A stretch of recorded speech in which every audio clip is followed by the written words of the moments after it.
அறத்தின் வழி நின்று வழிபடுத்த இனத்திற்கான ஒரு ஊடகம் வள்ளுவம். சப்ஸ்கிரைப் செய்து உறுதுணையாகுங்கள். பொருளாதாரம் கொடுத்து பெருந்துணையாகுங்கள். வள்ளுவம் நேயர்களுக்கு வணக்கம். அரசியல் பேசு நிகழ்ச்சிக்கு உங்களை வரவேற்பதில் மகிழ்ச்சி. என்று நம்மோடு இணைந்திருக்கிறார் டெல்லியிலிருந்து ராஜகோபாலன் அவர்கள். சார் வணக்கம் சார். நமஸ்காரம். நமஸ்காரம். நல்லா இருக்கீங்களா சார்? எஸ். தமிழ்நாடு அரசியல் நாளுக்கு நாள் பரபரப்பு கூடிக்கிட்டே இருக்கிறத நம்ம பார்க்குறோம். அந்த வகையில் இன்னைக்கு அதிமுக இரண்டாக பிரிந்து மாவட்ட செயலாளர்கள் கிட்டத்தட்ட 80 பேர் எடப்பாடி பழனிசாமி தலைமையில் ஒரு பொதுக்கூட்டத்தை நடத்தியிருக்காங்க. அதே போல சி.வி. சண்முகம், எஸ்.பி. வேலுமணி, விஜயபாஸ்கர் இவர்கள் எல்லாம் தனியாக சேர்ந்து ஒரு கூட்டத்தை நடத்தி ஆலோசனை எடுத்திருக்காங்க. அதே போல திமுக பக்கம் பெண் நிறுவனம் சார்பாக நடந்த குளறுபடிகள், பெண் நிறுவனம் ஒரு அறிக்கை கொடுத்திருக்காங்க. எதை நோக்கி செல்கிறது தமிழ்நாடு அரசியல் என்ற ஒரு கேள்வி இருக்கிறது. எப்படி பாக்குறீங்க? விஜய் அவர்கள் வருகையினால் தமிழக அரசியலில் எதிர்க்கட்சி இல்லாத நிலை வந்து விடுமோ என்ற அச்சம் எனக்கு இருக்கிறது. காரணம், பல ஆண்டுகளாக நான் தமிழக அரசியலை உற்று நோக்குபவன். தங்களுடைய பேட்டியில் நான் ஏற்கனவே சொல்லி இருக்கிறேன், தமிழகத்தில் தொங்கு சபை வர வேண்டும் என்று சொன்னது நான் தான் முதலில். தங்களுக்கு திமுக 35 இடம் வராதுன்னு சொன்னேன். உங்களுக்கு ஞாபகம் இருக்கா? அதையே நீங்க சொல்ல மாட்டேங்கிறீங்க. வந்துட்டாங்க சார். 70 இடம் 70 இடம் வந்துட்டாங்க சார். யார் 78 தோத்து போறாங்கன்னு சொன்னா? Okay sir. 35 40 இப்போ தாவேகா வரும் என்று சொல்லவில்லையே தவிர தமிழகத்தில் தொங்கு சபை இப்போ தொங்கு சபை தான் இருக்குதுங்க. இப்போ என்ன ஃபுல்லா வந்துட்டாரா விஜய்? இல்லையே.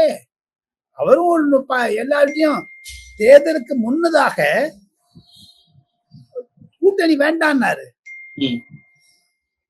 தேர்தலுக்கு அப்புறம் எல்லாரும் வாங்க வாங்கன்னு அவரே கூப்பிடுறாரு. இது ஒரு மாறுதலை பாருங்க, ஒரு ஒற்றுமை வேற்றுமை பாருங்க. தேர்தலுக்கு முன்னதாக, தேர்தலுக்கு பின்னதாக. ஆக மொத்தம் விஜயினுடைய ஒரு வருகை தமிழக அரசியலில் ஒரு டிராமாட்டிக்கா ஒரு என்ட்ரி பண்ணது, ஒரு கிராண்ட் என்ட்ரி கொடுத்தது, தமிழக மக்களிடையே ஒரு புது உணர்ச்சியை கொடுத்திருக்கிறது. Okay sir. அதிமுகக்குள்ள ஒரு பெரிய குழப்பம் இருக்கிறத நம்ம பாக்குறோம். அதுக்கு வரேன், அந்த விஷயத்துக்கு வரேன். இந்த விஜய் வருகையினால் எப்படி எடப்பாடி பழனிசாமி சொல்றாரோ குதிரை பேரம் நடந்தது என்பது உண்மையாகிவிட்டது. தொங்கு சபைனாலும் குதிரை பேரம். இவர் எனக்கு ஆட்சி வேணும்னு 108 போய் கவர்னர் சொல்லியிருந்தாருன்னா, கவர்னர் மைனாரிட்டி அரசாங்கத்தின் நடத்திக்கணும், கருணாநிதி நடத்தின மாதிரி. விஜய் செய்த மாபெரும் தவறு. ராகுல் காந்தி செய்த குளறுபடி என்ன என்று கேட்டால், அந்த 5 பேர் எம்எல்ஏக்கு சப்போர்ட் பண்றேன்னு சொல்லி லெட்டர் கொடுத்ததுனால கவர்னர் மூச்சுட்டார். இது ஒரு மைனாரிட்டி அரசாங்கமா இருக்கும். நாளைக்கு சுப்ரீம் கோர்ட்டுக்கு கேஸ் போச்சுன்னா என்ன ஆச்சு? லெட்டர் போட்டார், நீ மீதி 10 பேர் காமின்னுட்டு. அதுலதான் தொங்கல் வந்தது. அதனாலதான் அதிமுக பிளந்தது. அதனாலதான் அவசர அவசரமா சி.வி. சண்முகம் டெல்லிக்கு அந்த ராஜினாமா பண்ணாரு. அதுக்காக தான் அவசர அவசரமா சி.வி. சண்முகம் வீட்டுக்கும் வேலுமணி வீட்டுக்கும் விஜய் போனார். அது தப்பு. அது எடப்பாடி பழனிசாமி வீட்டுக்கு தான் போயிருக்கணும். மு.க. ஸ்டாலின் எந்த ஆளு நீ தீய சக்தி அவர் வீட்டுக்கு மாலை எடுத்துட்டு போறீங்களா? இது என்னங்க இது? அரசியல் மாண்பு சார். அரசியல் மாலையா? மாண்பு, அரசியல் மாண்பு. ஓகே, அரசியல் மாண்பு. அதை வரவேற்கிறேன். அதை தப்பு சொல்லல. அதே மாதிரி எடப்பாடி பழனிசாமி வீட்டுக்கு போயிருக்கணும் இல்லையோ? அதே மாதிரி உங்களுக்கு ரஜினிகாந்த் வீட்டுக்கு போயிருக்கணும் இல்லையோ? 1 2 தாங்கள் கேட்ட கேள்விக்கு அதிமுக பிளவுபட்டு விட்டது, யாரும் இல்லை என்று சொல்லவில்லை. அது எடப்பாடி பழனிசாமி சொல்லி குற்றம் இல்லை. அதில் தேவர், கவுண்டர் மற்றும் சில ஜாதி பிரச்சனைகள் எல்லாம் ஒன்று சேர்ந்து விட்டது, வன்னியர்கள் எல்லாம் சேர்ந்து விட்டதாகத்தான் பார்க்கிறோம். இதுல பதவிக்கு ஆசை, பணத்திற்கு ஆசை, குதிரை பேரத்திற்கு ஈடு போனவர்கள் சில அதிமுகவுடன் இருக்கக்கூடிய கருப்பு ஆடுகளாகத்தான் பலர் பார்க்கிறார்கள், நானும் பார்க்கிறேன். அது விஜய் செய்தது தவறே இல்லைங்க. விஜய்க்கு இப்ப ஆசை தானம் பண்ணி ஆகணும். அவரு கல்யாணத்துக்கு சாப்பாட்டுல தட்டு போட்டாங்க, சாப்பாடு வரல. ஒன்றும் சாப்பாடு வரதுக்கு வெயிட் பண்றாரு. அதாவது சண்முகம் சாப்பாடு போடுறாரு, வாண்டா சொல்ல முடியுமா என்ன? பசிக்குது வேற. அதனாலதான் காங்கிரஸ் கொடுத்துட்டாங்க. அவங்க ஒரு கூட்டு வச்சாங்க, ஒரு கறியை வச்சாங்க, சாதத்தை வச்சாங்க, சாம்பார் வச்சாங்க, சாப்பிட்டாரு. இப்ப நாளைக்கு மந்திரி சபை விஸ்தரிக்க போறாங்க. நாளைக்கு 21ஆம் தேதி காத்தால 10 மணிக்கு ஒரு மந்திரி சபையில ஒரு கூட்டம் நடக்க போகுதுன்னு சொல்றாங்க. இதெல்லாம் வச்சு பாத்தீங்கன்னா அதிமுக பிளவு என்பது தமிழகத்தினுடைய ஜனநாயகத்திற்கு விரோதமான செயல் என்பதுதான் என்னுடைய கருத்து. சார், இந்த பிளவுக்கு நேரடியாகவோ மறைமுகமாகவோ விஜய் காரணமா இருக்காரா சார்? விஜய் காரணமாக இருந்தா சி.வி. சண்முகம் தான் நீங்க தப்பு சொல்லணும். அவங்க தானே போனாங்க. இப்ப விஜய்க்கு ஒரு 2 கையில லட்டு வந்துருச்சுங்களா விஜய்க்கு. ஒரு கையில காங்கிரஸ் இருக்காங்க, ஒரு கையில அதிமுக இருக்குது. இவங்க போனா இவரு காமிப்பாரு, இவங்க போனா இவரு காமிப்பாரு. இப்ப வந்து ஒரு கையில 8 பேர் வச்சு மெஜாரிட்டி ப்ரூவ் பண்ணிட்டாரு. இப்ப அந்த 8 பேர் இந்த இவங்க எல்லாம் வந்துட்டு 8 பேர் போயிடுவாங்க பாருங்க. ஏன்னா ஒரு தமிழகத்தில் ஒரு நூதன அரசியல். காரணம் என்ன? அதிமுக பிளவுபட்டது ஒரு வருத்தத்தக்க விஷயம் இருந்தாலும் 3 நாளுங்க, 5, 6, 7 மே இந்த 3 நாள்ல 3 சீஃப் மினிஸ்டர் வந்தாங்க. ஒண்ணு திருமாவளவன், ஒண்ணு எடப்பாடி பழனிசாமி, ஒண்ணு விஜய். திருமாவளவன் இப்ப கன்ஃபார்ம் பண்றாரு, ஸ்டாலின் சொன்னாருன்னு. இது என்னங்க இது? ஒரு 2 எம்எல்ஏ வச்சு முதலமைச்சர் ஆயிட முடியுமாங்க? 103, 108 பேரை வச்சு ஆக முடியல அவரால. தத்தளிக்கிறாரு. இவங்க பண்றாங்களாம். காரணம் என்ன என்று கேட்டால், இது உதயநிதி ஸ்டாலின் போட்ட ஒரு குழப்பமான செயலாகத்தான் பலர் டெல்லியில் பார்க்கிறார்கள். அது விஜய்க்கும் தெரியும். ஓகே சார், இப்பவும் வந்து திருமாவளவன் சொல்றாரு, அதிமுகவினுடைய ஆதரவு எம்எல்ஏக்கள் வந்து தாவேக்காக்கு ஆதரவு கொடுத்தா நாங்க எங்களோட ஆதரவை மறுபரிசீலனை செய்வோம் அப்படின்னு சொல்றாரு சார். அதுதான் சொன்னேன். ஒரு லட்டு ஒரு கையில ரெண்டு கையில அடிபடி பண்ணிட்டு இருப்பாரு. அதிமுக வந்துட்டாங்கன்னு வச்சுங்க, இந்த கம்யூனிஸ்ட் கட்சி தான் வெளில போடும், திருமாவளவன் வெளில போயிடுவாரு. அதுல இருந்து அரசியல் ஆரம்பமாகும். இது வந்து எந்த விதத்திலும் போகும் அரசியல். நல்லதாகவும் போகும், கெடுதலாகவும் போகும். ஓகே சார், அந்த 22 பேருக்கு எதிராக வந்து சபாநாயகர்கிட்ட எடப்பாடி பழனிசாமி மனு கொடுத்துட்டாரு. அதை சுப்ரீம் கோர்ட்ல கேஸாவும் ஃபைல் பண்ண போறோம்னு சொல்லியிருக்காங்க. அந்த 22 பேரோட எம்எல்ஏ பதவி ராஜினாமா செய்யப்படுமா? எப்படி சார் அதை பார்க்கலாம்? அவர் ராஜினாமா மந்திரி ஆயிடுவாங்க, ராஜினாமா செஞ்சிருவாங்க. ராஜினாமா செஞ்சு விசில் சின்னத்துல ஜெயிச்சுட்டு வந்துடுவாங்க. அப்ப என்ன பண்ணுவீங்க? இப்ப கவர்னர் வந்து அவங்களை டிஸ்குவாலிஃபை பண்ண முடியும். அந்த 22 பேர் கண்டிப்பாக பதவி இழப்பார்கள். பதவி இழக்கிறது எப்போ? நீ வந்து மந்திரி ஆன பிறகு பதவி தொகுதிக்கு பண்ணீங்கன்னா ஓட்டு வந்துடும். இப்ப இந்த 22 பேர் போனான்னா 15 பேர் தான் ஜெயிப்பாங்க. 7 பேருக்கு டிஎம்கே ஏடிஎம்கே எடுத்துட்டு போடுவாங்க. ஏடிஎம்கே வரும்னு யாரு இருக்கின்றாங்க? விஜய் விசில் வரும்னு யார் சொன்னாங்க? இந்த ஒரு 2 மாதத்திற்குள் பல நிறுவனங்கள் மாறலாமே. ஓகே சார், திமுகவுல ஒரு பெரிய குழப்பம் ஏற்பட்டது பாக்குறோம். இந்த தோல்விக்கு யார் காரணம்னு சொல்லிட்டு முன்னாள் முதல்வர் ஸ்டாலின் அவர்கள் பயங்கர விசாரணையில இருக்காரு. அந்த நேரத்துல பெண் நிறுவனத்தினோட அந்த அதிபர் வந்து ஒரு அறிக்கையை வெளியிட்டிருக்காரு. நாங்க தோல்வியை ஒத்துக்கொள்கிறோம், எங்கள் மீதும் தவறு இருக்கிறத நாங்க ஏத்துக்கிறோம், இணையதளங்கள்ல வர விமர்சனங்களை நாங்க ஏத்துக்கிறோம், ஆக்கப்பூர்வமான விமர்சனங்கள்ல முதல்வர் எப்படி ஏத்துக்கிட்டாரோ அதே பாணியில நாங்க ஏத்துக்கிறோம்னு சொல்லியிருக்காரு. பெண் நிறுவனம் வெர்சஸ் திமுக எப்படி பாக்குறீங்க? பெண் நிறுவனம் வீசாவும் திமுகவும் பெண் நிறுவனம் ஒன்றுதான். மாமனார் மாப்பிள்ளை வெளில கிடையாது. இவன் அவர்கிட்ட மன்னிப்பு கேட்கணும், அவன் இவன் மன்னிப்பு கேட்கறது. ஆனா பொது பணம் தானே போயிருக்குதுங்க. பெண் நிறுவனத்துக்கு பணம் கொடுத்தாங்கன்னா கூட இதுல பத்திரிகையாளர்களும் பத்திரிகை விளம்பரங்களும் அதுதான் லாபம் அடிச்சிருக்காங்க. பொதுமக்கள் ஆலோசனை சொல்றேன்னு 10 லட்சம் 5 லட்சம் வாங்குற பத்திரிகையாளர்களும் சரி, ஆலோசனை நிறுவனங்களும் சரி, அதெல்லாம் விட்டுருங்க. ஒண்ணு சொல்றேன், பெண் நிறுவனம் கூட உங்களுக்கு சர்வே பண்ணாங்க. அந்த சர்வேல 140 வரும்னு சொன்னாங்க. இப்ப வந்து நம்ம உதயநிதி ஸ்டாலின் வந்து சொன்னாரு 200 வரும்னாரு. ஸ்டாலின் சொன்னாரு 200 வந்தாச்சு, நாங்க முழு ஆட்சி அமைப்போம்னாரு. ஒண்ணுமே இல்லாத போச்சு. இந்த பெண் நிறுவனத்தினுடைய ஒரு வசதி, பெண் நிறுவனத்தினுடைய உதவி இருமே சேர்ந்து பாத்தீங்கன்னா திமுகவை காலி பண்ணத்தான் இருந்தாங்க. அதைத்தான் பழனிவேல் தியாகராஜன் 2021 மே மாதம் 20ஆம் தேதி சொல்லிட்டாரு. பையனையும் மாப்பிள்ளையும் நம்பாதேன்னு அவரை ஓரம் கட்டி வச்சுட்டாங்க. அவர் சொன்னதுதான் நிலைமையில் வந்து விட்டது. இன்னும் இந்த மாதிரி சண்டை போட்டுக்க உட்கட்சி சண்டையை தவிர எரியிற கொள்ளையில எண்ணெயை விட போறாரு. நாளைக்கு விஜய் தமிழக முதலமைச்சர் செந்தில் பாலாஜியை கைது செய்தால், KN நேருவை கைது செய்தால் மற்ற திமுகவினர் அலண்டு போயிடுவாங்க. இப்போ ஒரு நாடகம் நடத்துகிறார்கள். திமுகல வந்து காங்கிரஸ்ல இருந்து வெளில வந்தவங்க காங்கிரஸ்ல அந்த அப்துல் புகாரிங்கிற சேர்ந்திருக்காரு இன்னைக்கு. அது என்ன அர்த்தம்? எங்க திமுக ஸ்ட்ராங்கா இருக்குதுன்னு அர்த்தம். ஆனா இவங்கள MP MLA ரிசைன் பண்ணிட்டு அது கேஸ் போட்டுட்டு அரெஸ்ட் பண்ணாங்கன்னா திருப்பி செந்தில் பாலாஜி மேல கை வைப்பாரு நிச்சயம் விஜய். ED கேஸ் வச்சு கரூரை மறந்துடுவாரு. ED கேஸ் லெட்டர் வந்திருக்கு வேற. சமயமா பார்த்து பிஜேபி லெட்டர் போட்டிருக்காங்க பாருங்க.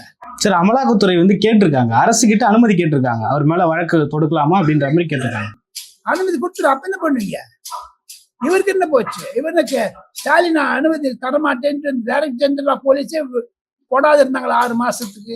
அனுமதி கொடுக்க கூடாதுங்கிறதுனால. விஜய் அந்த தடாலடியான முடிவை எடுப்பாரா சார்? யாரு விஜய் அந்த தடாலடியான முடிவை எடுப்பாரு? ஜனாதிபதி இல்ல, அது திமுகவை பிளக்கும், அது தெரியும். இது கரூருக்கு வாங்கக்கூடிய ஒரு வஞ்சகத்தை இதுல இந்த ஆத்திரத்தை இதில் தீர்த்துப்பாரு என்போர்ஸ்மெண்ட் டைரக்டர் கேஸ்ல. அந்த மாதிரி 4 பேருக்கு இது வரப்போகுது, வரிசையா தடாதங்கன்னு வந்துட்டு இருக்கும். அப்ப 4 பேர் கொடுத்தாலும் திமுக அலகழுத்து போயிடுங்க. அதை பண்ணி காமிப்பாரு, தடாலடி மொழியை பண்ணி காமிப்பாரு. நாளைக்கு மந்திரி சபை விஸ்தரிப்பு பண்ண போறாங்க, அதோட சேர்த்து இதையும் பண்ணிடுவாரு. ஒரு குழப்பத்தை உருவாக்கி அந்த குழப்பத்தின் மூலமாக ஒரு தெளிவை எதிர்பார்க்கலாம் என்று நினைக்கிறார். அவர் அரசியல்வாதியாக இருந்தாலும் இல்லாவிட்டாலும் அவருடைய அணுகுமுறைகள் வரவேற்கத்தக்கதாக இருந்தாலும் என்னை பொறுத்த மட்டும் முதல்ல ஒரு 6 மாசத்துக்கு 1 வருஷத்துக்கு டைம் கொடுத்தாலும், எப்படி ரஜினிகாந்த் 2 வருஷம் சொன்னாரு. நான் பல பிரதமர்களை நேரில் சந்தித்திருக்கிறேன், பழக்கம் உண்டு அரசியல் ரிப்போர்ட்டிங்ல.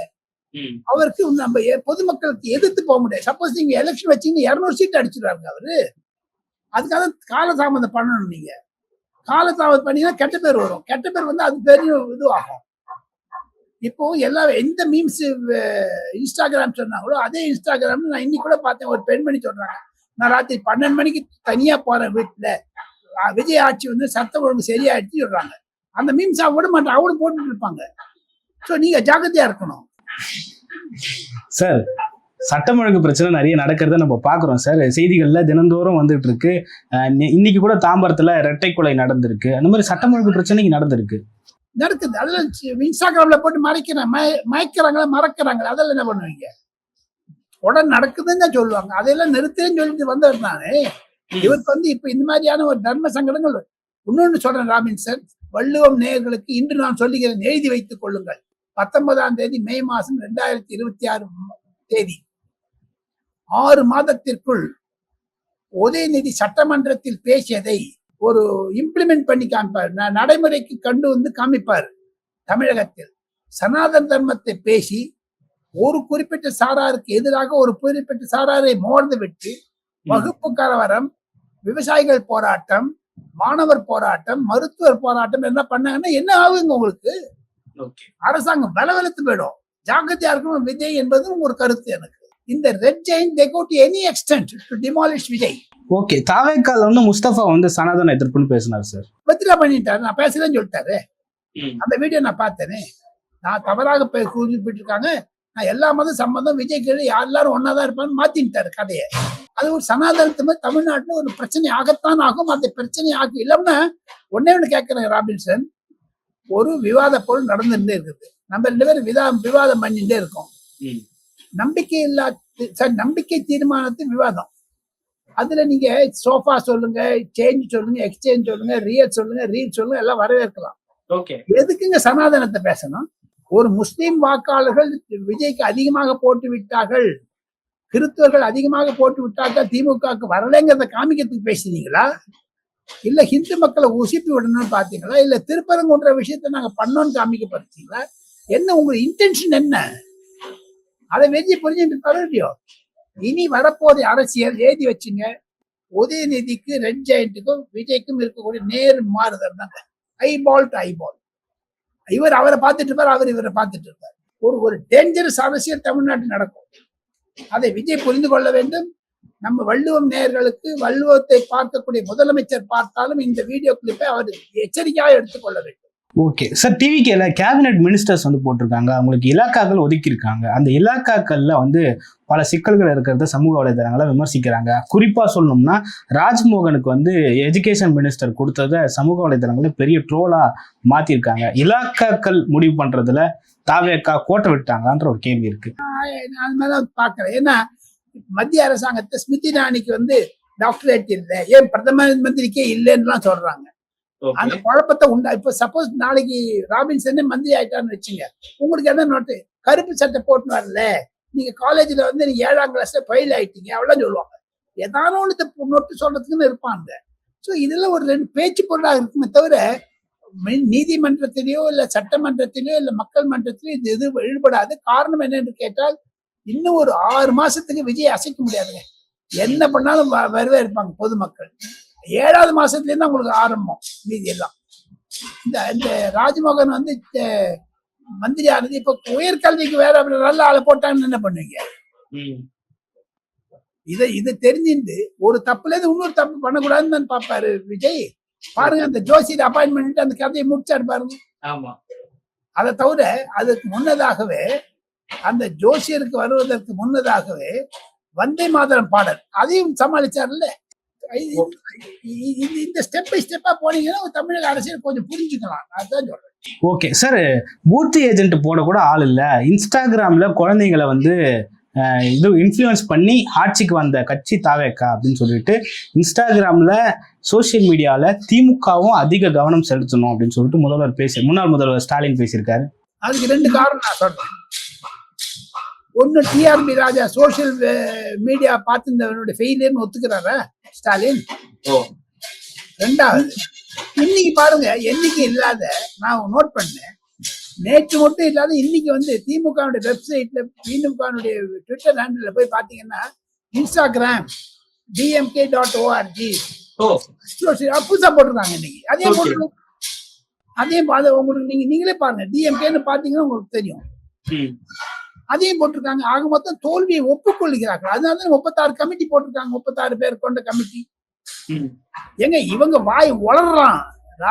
ராஜா வந்து அந்த உதயநிதி ஸ்டாலின் சரி எம்கே ஸ்டாலின் வெளில வச்சாரு. ஸ்டாலின் கருணாநிதினு சொல்லலாம். அவர் மேல ஆக்ஷன் ஒண்ணும் கிடையாது. 36 மேல பண்ணிட்டு எவனை பார்த்து திட்டாங்க. தங்க கட்சியில் இருப்பதை மறைப்பதற்காக அனைத்து ஒரு நாடகங்கள் நடிக்கிறார்கள். கண்டிப்பாக இந்த 2-3 மந்திரிகள் அரெஸ்ட் ஆயிட்டாங்கன்னா திமுக வெலவெலத்து போயிடுங்க. ஓகே சார், நேற்றைய தினத்துல சீமான் அவர்கள் வந்து மே 18 ஒரு மாநாடு பெருசா போட்டிருந்தாரு. ஊடகங்கள்ல பெருசா வரல. அந்த இடத்துல விஜய் அவர்களை கடுமையா சாடி இருந்தாரு. நமக்கு ஒரு பெரிய வாய்ப்பு இருக்குன்னு சொல்லிட்டு பேசியிருந்தாரு. எப்படி பார்க்கலாம் அதை? அது நான் கேட்டேன், பார்த்தேன். அந்த வீடியோவை நான் முழுக்கிலும் பார்த்தேன். அவருடைய மன தாபங்களை எல்லாம் வெளியிடுகிறார். 10 லட்சம் கோடி நீ வந்து உங்ககிட்ட இல்லைன்னு எதுக்காக நீ இலவச கொடுக்குறேன், நானும் இலவசத்தை எதிர்ப்பவன் எல்லாம் சொன்னாரு. 5 பேர் உள்ள போயிருந்தா ஒரு கருட பண்ணியிருப்போம் சொன்னாரு. இதெல்லாம் இருக்கு.